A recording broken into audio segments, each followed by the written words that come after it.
ਸਾਰਾ ਕੁਝ ਪੈ ਜੋ ਮਰਜ਼ੀ ਕਰ ਪਹਿਲੇ ਬਸ ਸਹੀ ਗੱਲ ਹੈ ਜੇ ਤੁਸੀਂ ਕੰਮ ਤੋਂ ਬਾਹਰ ਕਹਿਣਾ ਜੀ ਮਜ਼ਾ ਆ ਗਿਆ ਮੇਰੇ ਪਾਸ ਸੇ ਮਜ਼ਾ ਆ ਗਿਆ ਦੇਖੋ ਮਰਵਾ ਰੋਜ਼ ਉਹੀ ਕੰਮ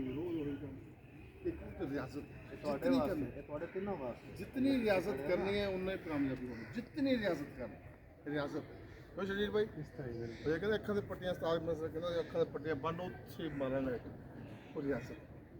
ਜਿੰਨੀ ਟ੍ਰੇਨਿੰਗ ਕਰੋਗੇ ਉਹਨੂੰ ਪਰਫੈਕਸ਼ਨ ਜਿਹੜਾ ਹਾਕੀ ਦਾ ਕੰਮ ਜਾਂਦਾ ਇੱਕ ਸਭ ਨੂੰ ਮਾਰਨੀ ਹੁੰਦੀ ਬਾਲ ਸਭ ਨੂੰ ਦੇਣਾ ਹੁੰਦਾ ਲੈਣਾ ਸਭ ਨੂੰ ਹੁੰਦਾ ਦਾਜ ਸਭ ਨੂੰ ਹੁੰਦਾ ਰੋਕਣਾ ਸਭ क्लैपिंग शाबाश छोटे आ जा बाकी सारे दुनिया में मारो तो आज भी बड़ी यहीं पे रोक के बना पीछे होता गया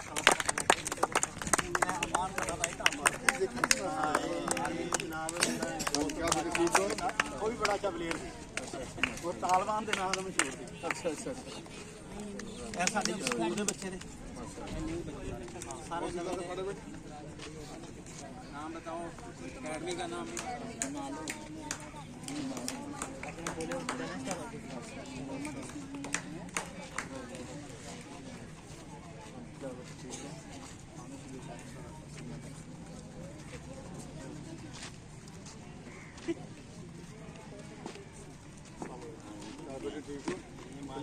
ਤੁਹਾਡੇ ਪ੍ਰੋਡਕਟ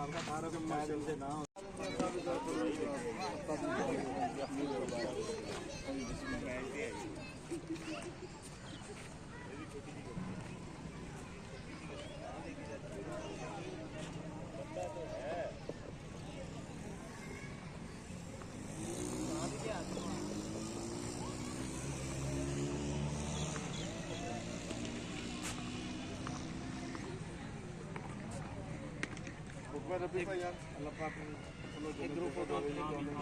जाओ